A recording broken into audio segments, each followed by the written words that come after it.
Assalamualaikum dan salam sejahtera. Selamat petang saya ucapkan kepada semua penonton yang sedang mengikuti Sembang Sihat IKN secara langsung di FB rasmi IKN, iaitu laman rasmi Institut Kanser Negara. Dan pada hari ini saya Sharifah Syahira binti Syed Muhammad, Pegawai Pendidikan Kesihatan dari Unit Pendidikan Kesihatan Institut Kanser Negara sedang akan mengacarakan untuk menjadi moderator dalam tajuk yang akan dikongsikan oleh sebelum itu saya perkenalkan Encik Muhammad Fauzi bin Jaafar, Jururawat Pelatih ya, dari Jabatan Perubatan Paliatif dan Rawatan Sokongan Institut Kanser Negara. Terima kasih Cik Muhammad Fauzi sebab sudi bersama-sama dengan saya pada hari ini di studio Unit Pendidikan Kesihatan untuk membincangkan topik menarik yang bertajuk iaitu home visit bagi pesakit kanser. Okey, para hadirin yang sedang para penonton sedang menonton sesi Sembang Sihat IKN, sangat diadalukan untuk memberi sebarang komen atau pertanyaan yang mungkin hendak ditanyakan berkaitan tajuk kita pada hari ini ya. Dan Assalamualaikum diucapkan ya. Dan terlebih dahulu kita seperti sudah maklum, IKN merupakan satu pusat kecemerlangan yang berteraskan tentang penjagaan kanser, dan salah satu teras perkhidmatan yang terdapat di IKN sendiri iaitu terdapat perubatan paliatif ya Cik Fauzi. Dan pada hari ini kita akan mengupas dan berkongsikan tentang tajuk yang menarik iaitu home visit bagi pesakit kanser. Okey, permulaannya Cik Fauzi, bagi kita membicarakan dengan lebih lanjut apakah itu berkaitan tajuk home visit-nya, apakah yang dimaksudkan. Lebih dulu mungkin Cik Fauzi boleh jelaskan apakah itu perkhidmatan paliatif yang terdapat di IKN, boleh? Okey, pertama sekali, Assalamualaikum warahmatullahi wabarakatuh. Salam sejahtera kepada semua penonton dan terima kasih kepada Puan Moderator kita, Puan Syahirah, kerana sudi menjemput Jabatan Paliatif, Jabatan Perubatan Paliatif dan Rawatan Sokongan, kerana sudi menjemput, dan terima kasih kepada Unit Pendidikan Kesihatan IKN. Pertamanya sekali, bila kita sebut berkaitan dengan Jabatan Perubatan Paliatif, Jabatan Perubatan Paliatif dan Rawatan Sokongan, ianya bermula di dalam dunia ini, dia bermula pada sekitar tahun 90-an. 90-an dan dia masuk ke dalam Malaysia sekitar tahun 2005. Jadi sudah hampir 22 tahun. Sudah hampir 22 tahun Jabatan Perawatan Paliatif. Perkataan paliatif ini diperkenalkan di Malaysia. Sudah 22 tahun. Sungguh pun sudah 22 tahun, kita masih lagi kekurangan sumber ataupun maklumat berkaitan dengan perubatan paliatif. Sebelum saya pergi kepada apa itu Jabatan Paliatif yang membuat lawatan kanser di rumah ataupun kita panggil sebagai community palliative care, saya nak terangkan sedikit apa itu paliatif. Bila kita sebut paliatif, ianya merujuk kepada rawatan sokongan yang kita berikan kepada pesakit untuk kita berikan kepada dia kualiti hidup. Kualiti hidup di mana kita berikan rawatan ini kepada pesakit-pesakit yang menghadapi penyakit yang berbahaya, yang mengancam nyawa. Jadi bila kita berada di Institut Kanser Negara, kita tertumpu kepada pesakit-pesakit kanser itu sendiri. Jadi apa yang kita harapkan daripada perawatan paliatif ini adalah kita mengharapkan seorang pesakit itu sudah pun ataupun sungguh pun dia telah mendapat penyakit kanser, stage berapa pun, stage 4 sekalipun, kita di Jabatan Paliatif ini mengharapkan kepada beliau, pesakit itu sendiri, supaya dia dapat kehidupan dia yang bagus. Quality of life. Maksudnya kehidupan yang berkualiti bersama dengan ahli keluarga, dan juga dia boleh lakukan apa-apa sahajalah yang dia mahukan. Itu serba sedikit tentang apa itu paliatif. Jadi bila kita sebut pula community palliative care, saya nak tekankan di sini community palliative care. Kalau kita sebut paliatif, orang akan anggap ianya merujuk kepada pesakit-pesakit yang sudah pun tenat. Saya dah selalu terima ataupun pesakit-pesakit yang kadang belum lagi datang klinik, dia akan telefon kita dulu di office, tanya ini jabatan apa itu paliatif, dan kami beritahu kepada dia apa yang kita tawarkan. Kadang-kadang doktor ataupun di IKN sendiri, mana-mana doktor ataupun jabatan yang luar rujuk pesakit kepada paliatif, sebenarnya ianya bukanlah menyebabkan pesakit itu sudah tak ada harapan.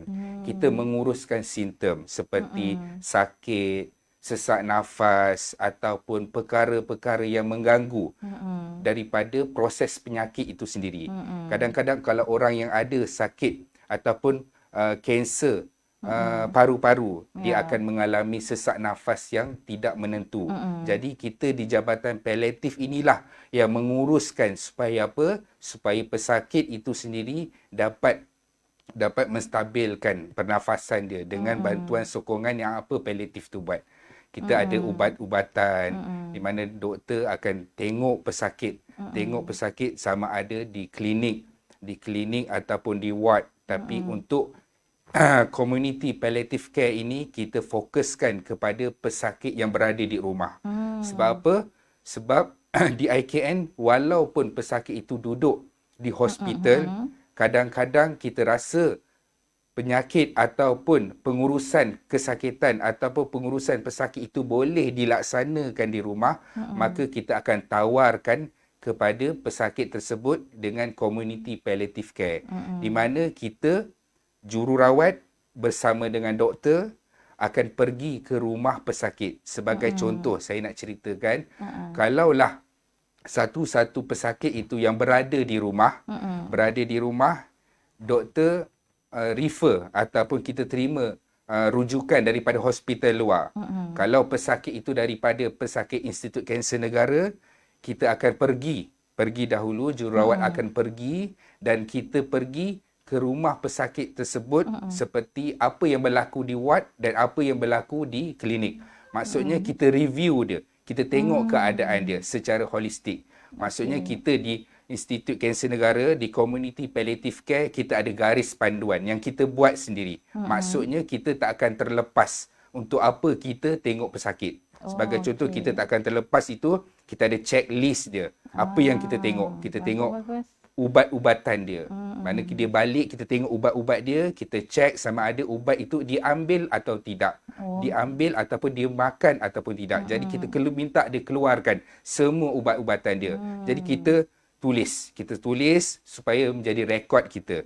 Dan kita tengok juga keadaan pesakit. Kita tanya dengan dia apa masalah dia. Kita lakukan observation, vital sign. Kita tengok dia secara holistik dengan physical assessment yang kita buat daripada kepala hinggalah hujung kaki. Dan kita tengok secara dasarnya apa yang berada pada pesakit itu. Kalau pesakit itu kita tanya dia apa masalah dia. Kalau dia kata masalah dia sakit, kita tanya dia sakit dia tu dengan skala yang berapa. Kita ada semua perkara yang kita buat, ada garis panduan dia dan ada tata cara dia. Maksudnya kita tanya dia sakit dia berapa dan kita kalau sebagai contoh dia kata sakit dia 10 ataupun 5, kita tanya kepada dia adakah dia selesa dengan kesakitan tersebut. Kalau dia tak selesa, dia rasa kurang, kita tanya berapa banyak pengambilan. Ini adalah tata cara yang kita lakukan di rumah untuk pesakit-pesakit yang kita lawat di rumah. Selain daripada itu, kita tengok juga pesakit-pesakit kanser yang berada di rumah ni, bukan hanya keadaan pesakit itu dan simptom dia sahaja. Paliatif kita tengok secara menyeluruh. Bila saya sebut menyeluruh, ianya bermaksud daripada spiritual dia ataupun daripada fizikal dia sendiri. Spiritual ni macam mana? Contoh, dia ada masalah, dia ada sakit dan dia ada tekanan perasaan. Bayangkanlah kalau kita didatangi oleh pesakit yang muda ataupun pesakit-pesakit yang mempunyai tanggungan yang ramai. Kadang-kadang dia tidak rasa terbeban dengan penyakit dia tu sendiri. Tapi dia terbeban sebab apa? Tanggungjawab dia. Anak-anak dia ramai lagi. Apa yang perlu dia buat? Sebab itulah kita di Jabatan Paliatif yang datang ke rumah pesakit ni, kita tawarkan kepada pesakit. Kita tawarkan apa dia? Kita kata kepada dia, Puan, kalau Puan rasa perlu untuk jumpa dengan pakar psikologi, kita ada. Di IKN kita ada pakar psikologi. Kita ada kaunselor. Kalau dia ada masalah dari sudut kewangan ataupun bebanan sara hidup, kita boleh tawarkan untuk dia berjumpa dengan unit sosial IKN. mahupun daripada luar sekalipun. Kita ada makna, kita ada puspanita dan semua tu kita berkolaborasi. Jadi itu dalam hal-hal luaran daripada penyakit dia sendiri. Selain itu kita pun ada tawarkan juga contoh pesakit yang terlantar. Bila dah terlantar dalam keadaan saya boleh katakan tenat sekalipun, kita ada tawarkan juga untuk apa? Untuk kita bawa fisioterapi. Fisioterapi untuk dia. Kadang-kadang pesakit ni, main caretaker dia ni akan keliru. Dia kata pesakit dah terlantar, dah tua, dah tak boleh berjalan. Apa gunanya fisio? Sebenarnya mereka salah. Itu salah satu tanggapan yang salah. Sebab apa? Kita bawa fisio itu supaya kita tak aim untuk dia berjalan, berlari, melakukan aktiviti seperti biasa. Tapi kita nak dia punya sendi-sendi dia tidak mengeras. Sendi-sendi dia tak keras supaya kalau orang yang menjaga dia di rumah nak tukarkan baju, nak tukarkan lampin, nak alihkan dia akan menjadi mudah. Sebab apa? Sendi-sendi itu digunakan digerakkan juga. Walaupun di atas katil, dia kena melakukan fisioterapi. Di samping itu juga kita pun ada unit hal ehwal Islam. Kalau perlu berjumpa dengan ustaz, memang ada pesakit-pesakit di pesakit-pesakit yang kita lawat di rumah ni minta mengharapkan untuk ada sokongan emosi ataupun keagamaan. Sebagai contoh, nak minta ustaz datang. Ada yang terlantar di atas katil, nak solat, tak tahu macam mana. Itu pun kita tawarkan. Sebab tu setiap kali kami datang ke rumah ataupun datang ke rumah pesakit, kami akan ambil maklumat sejarah pesakit. Kadang-kadang pesakit ni pelik ataupun ahli keluarga ni pun pelik. Kenapa kita nak tahu siapa yang duduk dekat dalam rumah ni, berapa adik-beradik, siapa yang jaga, dalam rumah pesakit tinggal ni rumah siapa. Kalau ada apa-apa keputusan kita nak bertanya kepada siapa. Sebab apa? Sebab kita nak tahu pesakit ni berada di rumah, dia dijaga oleh siapa? Siapa yang ambil tahu dia? Adakah dia dapat sokongan daripada ahli keluarga? Macam mana kedudukan keuangan dia? Sebab itulah kita di palliatif ini kadang-kadang kita macam lebih kepada busybody. Macam ambil tahu hal, jaga tepi kain orang sebagai istilah je lah.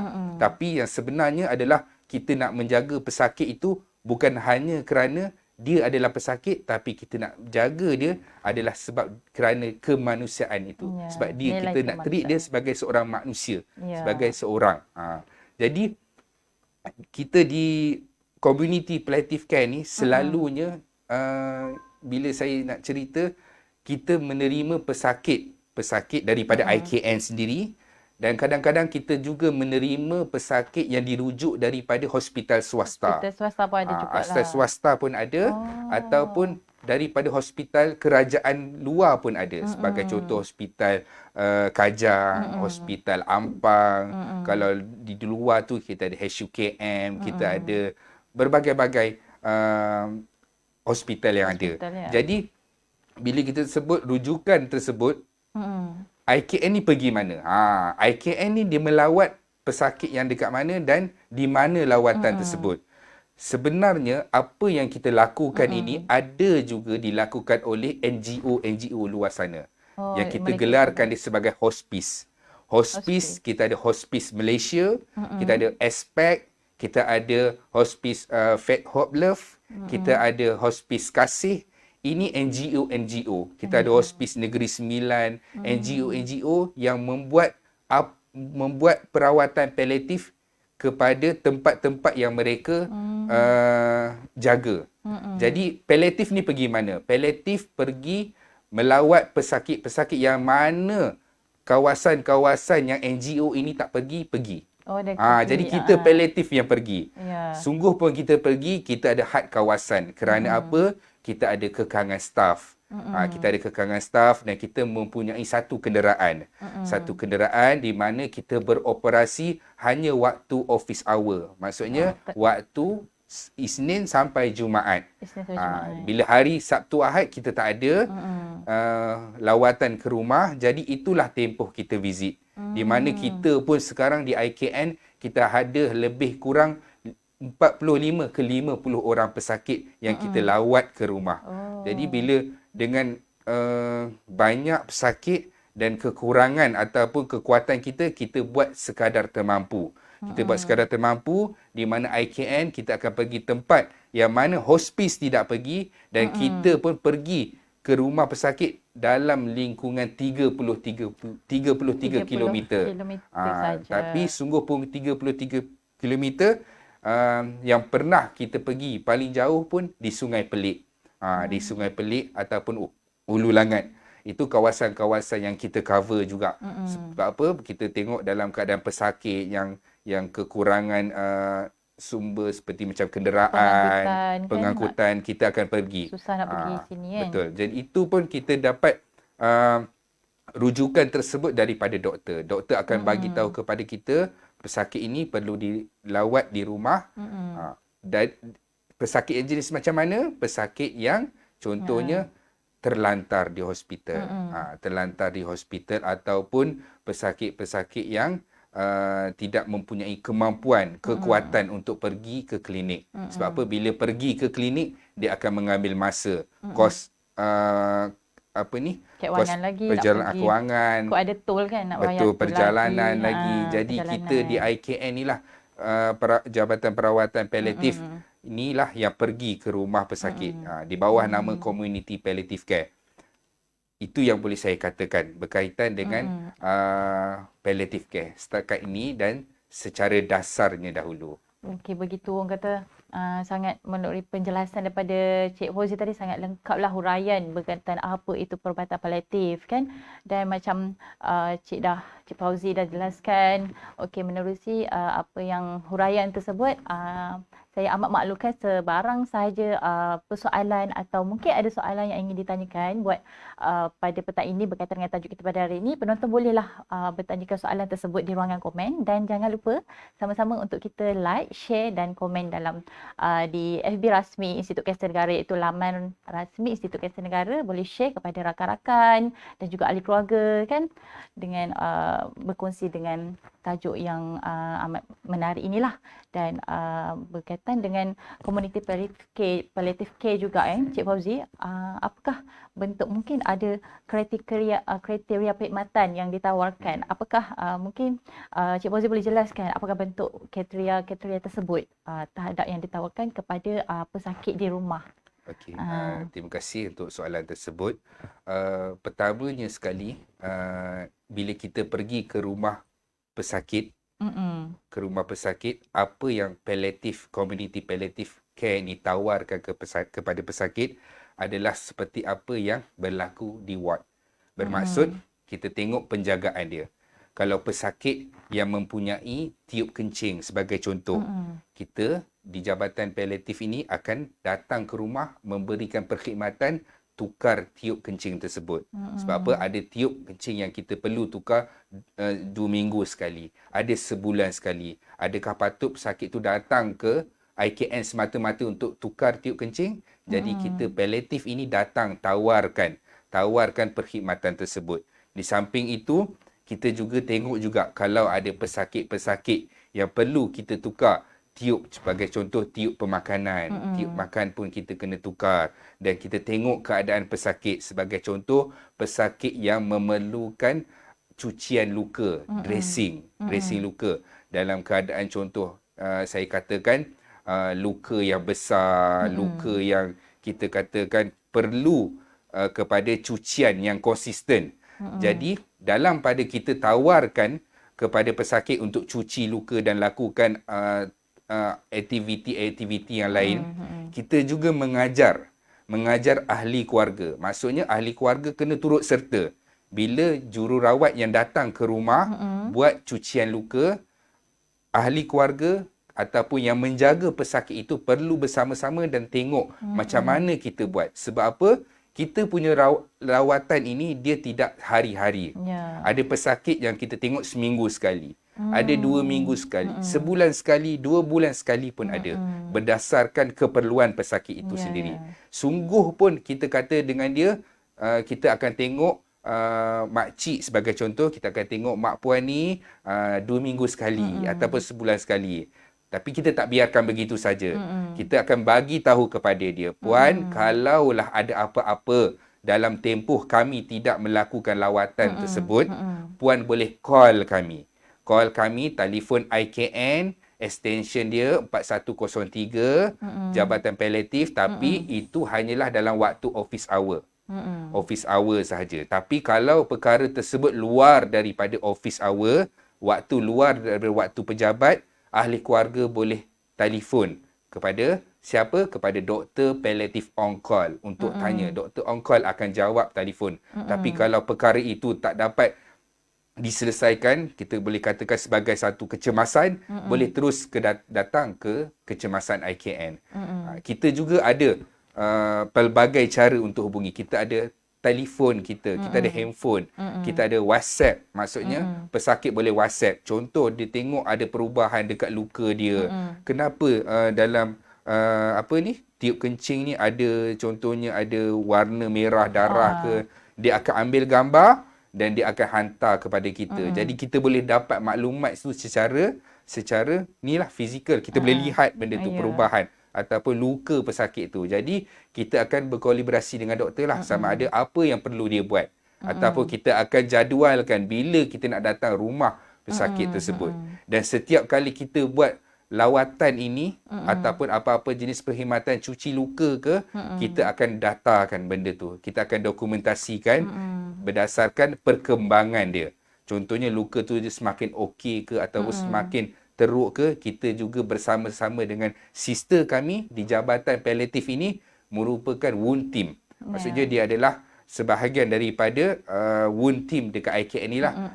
Kita pun boleh bawa sekali sister untuk tengok keadaan pesakit tersebut lah. Kita ada pelbagai sumber sokongan untuk kita tengok pesakit. Sebagai contoh yang saya katakan tadi, kita datang rumah, kita lakukan apa yang berlaku di dalam ward. Sebagai contoh saya kata, kita tukar tiup, kita lakukan cucian luka, kita juga tengok apa sahaja simptom yang berlaku kepada pesakit, simptom yang baru, simptom yang lama. Kita akan tengok. Kalau perkara itu perkara baru, kita akan rujuk terus dengan doktor. Rujuk terus dengan doktor ni tidak semestinya kita balik IKN baru kita bincang. Kadang kita akan terus melalui telefon tanya pendapat doktor. Doktor, pesakit ni alami perkara tersebut. Sebagai contoh saya kata, sakit dia tambah dekat tempat yang baru. Pain score dia ataupun skala kesakitan tak berubah. 8 ke 7 ke, begitulah. Sejam sekali ambil ubat. Jadi doktor dan bersama jururawat yang melawat rumah pesakit tu, mereka akan berbincang dan dos akan ditukar pada masa tu juga. Kalau perlu pesakit tambah ubat ataupun perlukan ubatan yang baru, ahli keluarga kena datang ke farmasi IKN untuk ambil ubat yang baru ubat. Tu kan. Tapi kadang-kadang kalau kita hari itu nak pergi melawat pesakit, kita akan telefon. Pagi-pagi kita ada jadual, seminggu jadual yang kita buat. Hari ini kita nak datang visit, pukul 8 pagi kita akan call. Tanya dengan dia sebagai contoh, puan, hari ini kita nak datang rumah puan. Boleh? Kalau dia kata boleh, kita tanya lagi ada apa-apa yang perlu, ubat semua cukup, barulah kita pergi. Jadi kita boleh bawa ubat bersama dengan kita untuk pergi ke rumah pesakit. Itu antaranya lah. Dan saya nak tambah sikit, untuk paliatif ini, khususnya kita ada juga pergi melawat pesakit yang mana dalam fasa terminal. Fasa terminal ini kita panggil satu fasa pesakit ini dalam keadaan nazak, di mana di mana IKN ataupun paliatif kita tawarkan kepada ahli keluarga untuk bawa balik. Kalau kita dengar perkataan tu seolah-olah nampak kejam. Macam kita nak biarkan dia balik. Tapi sebenarnya apa yang kita buat adalah kita nak bagi luang masa keluarga bersama dengan pesakit. Sebab apa? Bila di IKN ni dia ada waktu melawat. Dia ada orang-orang tertentu je boleh masuk. Dan tak boleh nak lama sangat. Jadi bila pesakit itu boleh dibawa balik, kita akan ajarkan dia. Ubat-ubatan kita akan bagi. Sebagai contoh, kalau pesakit yang tidak boleh makan ubat, kita akan bekalkan dia dengan ubat injection.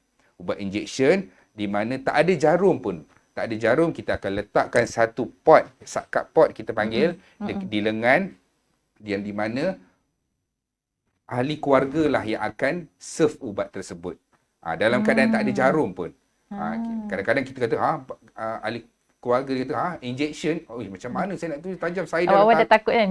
saya pun takut nak cucuk jarum ni. Jadi kita cakap jangan risau, tak ada jarum pun. Kita sediakan pot untuk digunakan. Tapi kadang-kadang kita kena educate dia.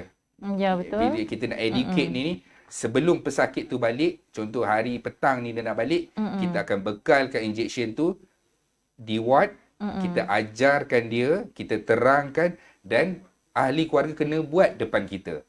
Maksudnya ahli keluarga dia kena cuba rasa dulu. Cuba rasa nak cucuk dekat sub pot tu, kita dah berpuas hati dengan cara ahli keluarga dia buat, kita dah yakin dan dia pun dah selesa untuk nak menggunakan, barulah kita serahkan dan dia ni dikomentasi. Cuba demonstrasi baliklah apa yang ni kan. Betul. Nampaknya melalui penjelasan yang Cik Fauzi dah jelaskan berkaitan dengan apa itu perbuatan paliatif, apa contoh-contoh kriteria servis perkhidmatan, nampaklah situ macam tersusun daripada awal sampai akhir, sangat terperinci lah, detail, sistematik dari segi pengurusan nak pergi ke rumah pesakit. Okey, seterusnya mungkin bercakap tentang community palliative care ni kan, kita melawat dekat rumah pesakit, mungkin pengalaman sebegini tak dirasai oleh ramai orang kan, hanya macam Cik Fauzi dan juga tim yang dapat merasai macam mana pengalaman pergi ke rumah pesakit kan. Jadi boleh tak Cik Fauzi kongsikan apakah bentuk, mungkin ada beberapa cabaran yang mungkin pernah dihadapi oleh Jabatan Paliatif itu sendiri dan bersama staf-staf yang pernah terlibat dalam memberikan perkhidmatan paliatif kepada keluarga pesakit ke, atau kepada pesakit yang berada di rumah tu. Mungkin ada beberapa cabaran yang tak dapat dilupakan. Terima kasih kepada Puan Moderator atas soalan tersebut. Bila kita sebut cabaran, mana-mana saja pekerjaan ada cabaran dia. Jadi bila sebut cabaran palliative care, community palliative care ni, yang mana kita melakukan home visit dan suasana itu tidak berada di hospital. Maksudnya sistem itu adalah sistem di rumah. Dia bukan sistem yang berada di hospital. Jadi antara cabarannya adalah bila seseorang jururawat yang datang ke rumah pesakit, apa cabaran dia adalah cabaran kita nak educate, nak ajar kepada ahli-ahli keluarga tentang ubat-ubatan dan penjagaan pesakit. Sebagai contoh saya ambil, yang selalu kita alami adalah tentang morfin itu sendiri. Sebab apa? Ada ahli keluarga, bila kita kata sakit, morfin ini kegunaan dia untuk sakit, sesak nafas dan batuk. Kadang-kadang ahli keluarga ni kita pergi rumah dia, kadang-kadang dia bagi tahu dia bagi.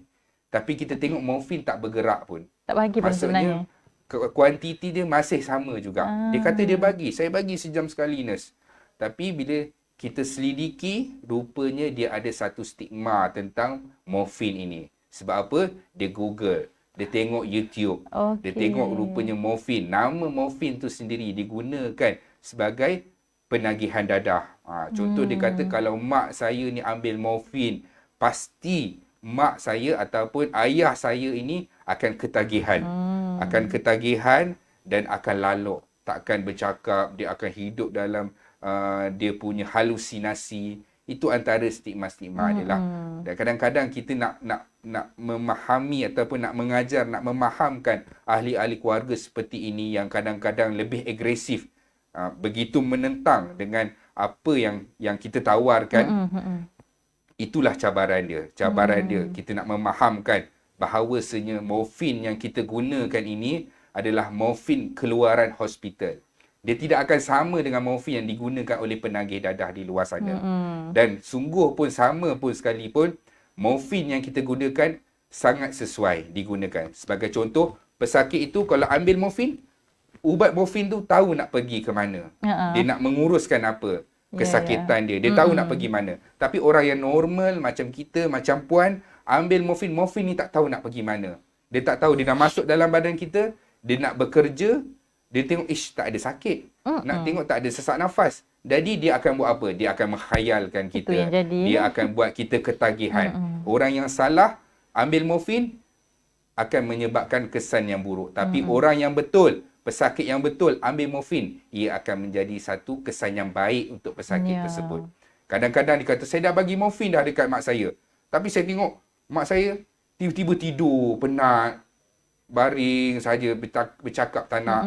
Saya cakap dengan dia kadang-kadang, dengan ahli keluarga ni, tadi dia dalam keadaan sakit yang kuat. Kita tak tahu sakit morfin ini, sakit Ya. kanser ini, kadang-kadang diuruskan dengan ubat-ubat seperti morfin. Ubat tahan sakit yang kuat. Jadi bila seseorang pesakit itu yang menanggung sakit dalam keadaan dia dah berusia, bila dia dapat ubat yang boleh kurangkan sakit dia, apa yang kita buat, Puan? Yalah, mesti Kita kita akan nak tidur. relax. Kita akan relax, kita akan tidur, kita akan berehat. Itulah Betul. sebab dia tidur. Bukan sebab dia laluk ataupun dia berhalusinasi ataupun dia akan khayal. Kadang-kadang saya cakap dengan ahli keluarga, pernah tak dia pesakit pernah ambil morfin, tapi pernah tak dalam satu keadaan encik tak bagi, encik tahan. Pernah tak dia kata, "Along bagi mak morfin, along mak nak morfin." Tak pernah pun berlaku dalam Betul. dalam kesihatan, dalam Ya. sistem kesihatan berlaku seperti itu, pesakit ketagihan dengan ubat-ubatan. Jadi itu salah satu cabaran. Dan cabaran ini kadang-kadang ianya tidak melibatkan main caretaker itu. Dia melibatkan keluarga yang jauh. Selalu orang yang menjaga dia tu, dia akan senang dengan kita. Maksud dia mudah untuk memahami. Tapi kadang-kadang kita pergi rumah pesakit, tiba-tiba saudara mara datang, ahli keluarga datang, rumah jadi ramai, kita akan dihujani macam-macam soalan. Kenapa pesakit ini kita tak bagi makan?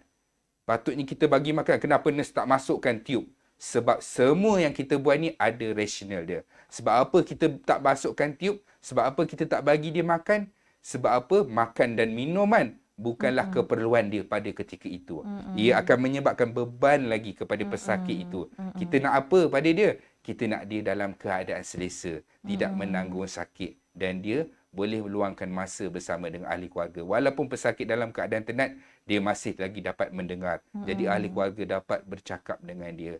Janganlah kita bebankan dia dengan macam-macam. Nak bagi tiup, nak bagi makan, paksa makan. Kadang pesakit tersedak. Sebab itulah kita buat perkara tersebut dan kita kena terangkan kepada pesakit, ahli keluarga terutamanya, apa yang kita buat ni, signifikan dia apa. Ya, supaya mereka lebih faham dan tidak salah anggap, kan? Betul. Jadi pentingnya juga pendidikan, orang kata pendidikan kesihatan ni bukan sahaja kepada pesakit tetapi kepada ahli keluarga pesakit itu sendiri. Betul.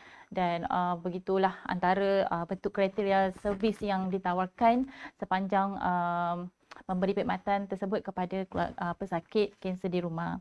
Dan sekarang mungkin kita ada beberapa soalan dari penonton. Kita akan cuba dapatkan soalan. Jika masih ada sebarang pertanyaan yang ingin ditanya berkenaan tajuk kita pada hari ini, boleh mengemukakan sebarang soalan dan insyaAllah kita akan cuba menjawab dia. Cik Fauzi, ya? InsyaAllah. Okey. Banyak juga penjelasan yang Cik Fauzi berikan tadi memang sangat memberi kebaikan lah, dan juga apa yang banyak benda, kalau saya pun tadi macam ada benda yang saya tak tahu, tapi bila Cik Fauzi terangkan sedikit banyak membantu juga dari segi pemahaman terhadap perubatan paliatif ni. Okey, kita tengok dulu ada tak soalan daripada para penonton yang di luar sana.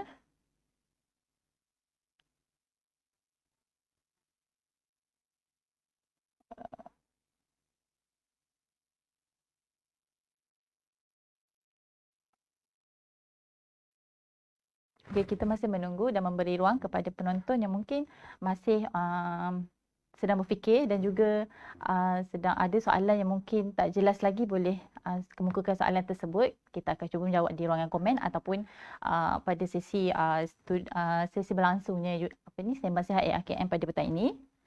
Cuma saya nak tambah, kita di Community Palliative Care, kita juga menawarkan pinjaman peralatan perubatan. Pinjaman peralatan perubatan. Pinjaman peralatan perubatan yang kita bagikan secara percuma kepada pesakit. Maksudnya kita loan. Kita bagi pinjaman tapi kita tak ada kenakan bayaran. Sebagai contoh, kita ada oxygen concentrator, bantuan pernafasan, kita ada suction machine, kita ada nebulizer, kita ada commode chair, barang-barang peralatan yang kita gunakan di hospital yang kita boleh bekalkan kepada pesakit yang memerlukan untuk digunakan di rumah.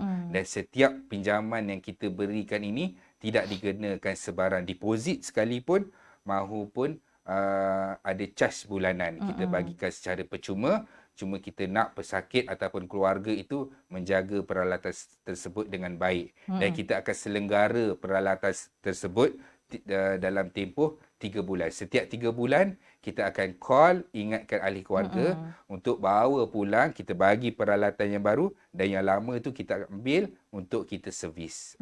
Itu antaranya lah. Itu antara peralatan juga. Kemudahan jugalah Betul. kepada keluarga pesakit Betul. itu sendiri kan, pesakit itu sendiri. Okey, nampaknya tak ada soalan lagi ya Cik Fauzi.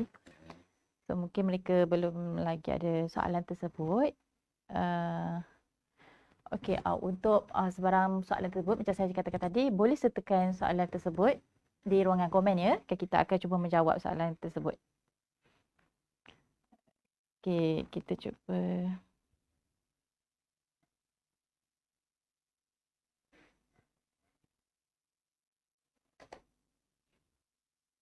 Okey, ada soalan dari pihak Canwork. Dia bertanyakan, adakah terdapat sebarang bayaran untuk perkhidmatan ini? Soalan Cik Pumas ni. Okey. Yang pertamanya sekali, saya nak maklumkan, setiap kali kita lakukan lawatan ke rumah pesakit, ada pesakit kita yang kita melawat dia dalam tempoh 5 tahun. Saya nak ceritakan betapa palliatif ni, community palliatif ni, yang mana home visit ni kita pergi ke rumah pesakit, ada pesakit yang tempoh yang kita visit tu hampir memasuki tahun ke-5 ataupun tahun ke-6. Maksudnya lama. Dan sebarang tempoh ini kita tak ada kenakan sebarang charge pun kepada pesakit. Maksudnya dia tak ada charge tersembunyi ke. Yalah, kadang-kadang kan? dia orang risau. Kadang dah dapatkan perkhidmatan ni, tiba-tiba ada bil pula kan. Betul. Dia takut macam tu lah kan. Sebab tu setiap kali kami pergi, kadang-kadang untuk pesakit yang baru yang dia belum ada idea lagi berkaitan dengan lawatan hospital ni ke rumah, dia akan cakap sebelum nak balik tu, ada apa-apa bil yang saya nak kena bayar ke? Kami cakap dengan dia, tak ada. Ahli pesakit ni dah jadi pesakit IKN, tak ada sebarang charge pun yang kita keluarkan ataupun khusus dengan palliatif ini. Tak ada, kita melawat sahaja. Maknanya memang percuma lah. Betul. Maknanya tak ada pun cas-cas tersembunyi, jangan risau maknanya menjawablah sedikit sebanyak orang kata apa kemusykilan atau mungkin soalan tu memang dah sebenarnya ramai nak tanya kan. Okey, semoga dapat menjawablah pertanyaan tersebut. Cuma kalau macam peralatan tu, kalau ada kerosakan, kita akan nilai dan kita akan maklumkanlah berapa yang sepatutnya dia ganti. Itu sahajalah. Itu sahaja. Kalau nak sebut charge tu.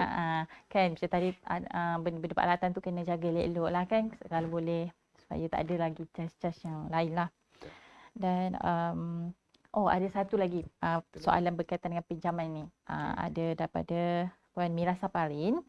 Dr. Mira Saparin bertanya, ada tak pinjaman katil hospital? Pinjaman katil hospital. Okey. Berkaitan dengan katil hospital, kadang-kadang ada pesakit kita yang tak mampu. Contoh kalau nak beli memang beribu harga dia. Betul. Kadang kalau nak loan pun di luar sana pun mengambil satu kos yang banyak untuk kita nak pinjam ataupun nak bayar bulanan tu. Tapi kita di IKN kadang-kadang ada pesakit kita, bekas pesakit kita di mana ahli keluarga dia yang ada katil. Dia ada katil hospital. Tapi dia tak tahu nak bagi ke mana. Contohnya kalau nak simpan kat rumah, nanti tak digunakan. Jadi apa yang perlu dia buat? Jadi kadang-kadang ahli keluarga ini tawarkan kepada kita. Contoh, dia akan hubungi kita punya community palliative care.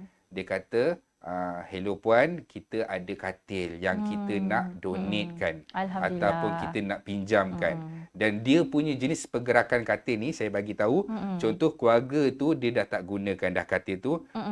Mana-mana pesakit yang memerlukan katil, kita akan hubungi pesakit tu, suruh dia hubungi ahli keluarga tu. Jadi ahli keluarga tu ataupun dengan yang nak meminjam ini, mereka akan berkomunikasi lah sama ada pengangkutan dia macam mana. Jadi dia pergerakan katil tu akan berpindah kepada pesakit kepada pesakit kepada pesakit. Itu katil dia. Tapi kalau daripada IKN sendiri, kita tak ada lagi cara macam itulah. Kita tidak memberi pinjaman katil. Cuma kita ada katil daripada pesakit dan pesakit ini pinjamkan kepada pesakit-pesakit yang lain.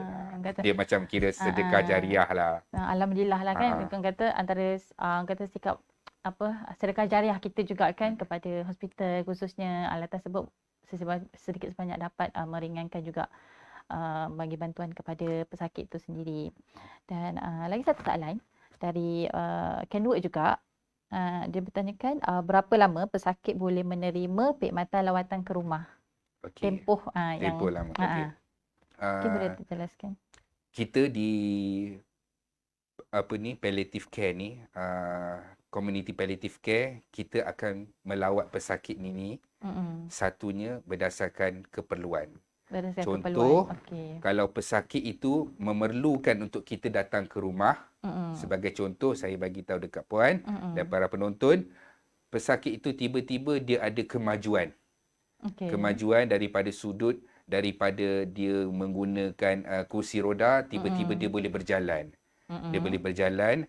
Kadang-kadang kita bagi tahu dekat pesakit ini, kita galakkan dia, mahu tak kita continue rawatan ini di klinik. Di klinik maksudnya pesakit tadi kita tukar dia daripada home visit kepada klinik. Maksudnya dia pergi tengok klinik.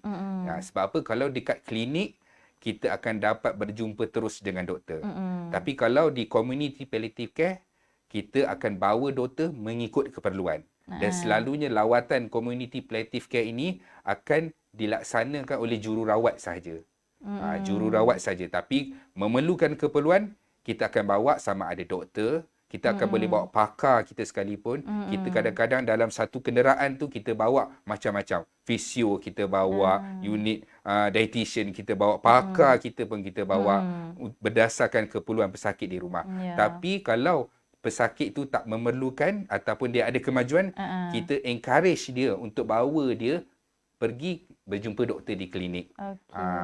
Dan kadang-kadang kalau orang tanya berapa lama kita akan lawat, contoh bagi pesakit yang kita tengok dalam keadaan terminal ill. Terminal ill ni yang saya katakan yang macam tenat lah, tenat tadi yang sepatutnya rawatan di hospital tu pun boleh dibuat di rumah. Kita akan pergi ke rumah pesakit ini sehingga bila? Sehingga ke akhir hayat dia. Maksudnya kita akan bersama-sama dengan pesakit. Walaupun ketika itu dia dah stage 4. Walaupun kita dah tak tawarkan dia dengan kemoterapi, kita dah tak ada tawarkan dia radioterapi, maksudnya tak ada rawatan. Maksudnya bila tak ada rawatan, adakah kita akan membiarkan pesakit-pesakit ni? Tidak. Kita akan bersama dengan dia untuk kita wujudkan quality of life dia tu. Yang kita nak. Kita nak pesakit ni kat rumah selesa, dalam keadaan tidak terseksa ataupun terganggu dengan masalah simptom penyakit dia sendiri. Jadi kita bersama-sama dengan dia. Walaupun dalam keadaan dia tenat sekalipun. Itu yang kita wujudkan dalam palliative care ni, community palliative care ni. Saya yang berada di jabatan ni pun pada awal 2007 pun baru saya tahu apa rupanya palliative care ni buat. Selalunya pesakit discharge dekat ward, balik dah, kita dah tak payah nak risau-risau. Tapi kita di palliative care ni, kita akan tengok semua tu. Kat rumah siapa jaga. Kita pantau lagi, follow up lagi kan. Selalunya kalau kat ward, kita akan tengok pesakit discharge, dah selesai. Dah ni ambil dah bayar hak hasil, selesai. Tapi kita dekat rumah, palliative, balik rumah, siapa jaga dia? Orang ni boleh jaga ke tak? Dia faham tak ubat-ubat ni? Itu semuanya yang kita palliative care ni, kita fikirkan. Kita nak pesakit ni walaupun dia di rumah, tapi dia jaga dengan baik bersama ahli keluarga dia. Alhamdulillah, sedikit banyak teras perkhidmatan dari Jabatan Palliatif ni sangat dapat membantu kan dari segi penjagaan kanser tu sendiri kepada pesakit. Dan ada lagi soalan. Sangat ramai suka tajuk ni. Daripada Puan Arfah Saman, dia bertanya, beliau bertanya ada tak perkhidmatan pinjaman tong oksigen? Oh, Ada ke? Okey, ada. Saya jawab ada. Ada. Untuk macam saya kata, kita ada oxygen concentrator. Mungkin saya tak sebut secara keseluruhannya. Kita ada oxygen concentrator, kita ada tank oksigen, di mana tank oksigen kita ni tidak bertahan lama. Dia hanya untuk mobile saja. Contoh pesakit nak balik ke rumah, perlukan tank oksigen sebab oxygen concentrator ni dia kena plug in. tapi dia tak mobile. Tapi kalau tank oksigen kita ada tapi hanyalah untuk transport saja. Maksudnya tempoh dia bukan tong oksigen yang besar. Dia hanya yang kita boleh carry saja. Yang itu kita ada. Dan pesakit kena pulangkanlah kepada kita. Ahli keluarga dia lah yang kena pulangkan kepada kita dan kita bagi pinjam selama 3 hari saja. Sebab kita ada kekangan. Kita ada lebih kurang 3 tank saja. Itu pun yang kecil saja. Untuk pesakit gunakan untuk pulang ke rumah sajalah sebagai pengangkutan saja. Okey, ni soalan last lah. Soalan last untuk petang ni ya. Macam tadi mungkin Cik Fauzi dah cakap tentang pengalaman kan, cabaran, tapi ada juga soalan daripada penonton iaitu yang bagaimana penerimaan ahli keluarga dengan prosedur lawatan pihak paliatif ke rumah pesakit.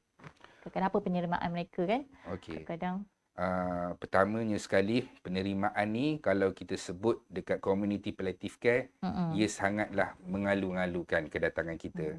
Kadang-kadang kalau kita tak telefon, dia telefon kita. Bila nak datang rumah makcik, bila nak datang rumah pakcik, dia mengalu-alukan kedatangan kita. Dan kadang-kadang ada juga ahli keluarga yang tidak mengalu-alukan. Bila saya kata, kadang bila saya kata tidak mengalu-alukan ni, kadang-kadang dia tak ada kefahaman. Dia tak ada kefahaman. Mungkin dia rasa segan dengan suasana rumah. Dia dalam keadaan kita menjaga orang sakit. Kadang-kadang rumah itu tak selesa. Dan kita yang datang ke rumah pesakit ni pun kita maklumkan kepada dia. Sebagai contoh, puan tak payah risau-risau nak menerima kedatangan kami ni. Kami bagi tahu tak payah nak risau-risau nak menerima kedatangan kami ni, nak kena kemas rumah ke, nak buat hidangan ke, tak payah risau-risau. Kami datang ni bukan nak berjalan raya. Kita bukan datang nak jalan raya, nak kena sediakan makanan. Kita datang untuk tengok pesakit. Itu objektif utama kita. Dan kita tak ada pun nak menilai apa yang kita nampak. Kita tak akan ceritakan kepada orang-orang lain ataupun kita viralkan lah. Apa yang kita nampak, itu antara kita dengan pesakit dan ahli keluarga sahaja.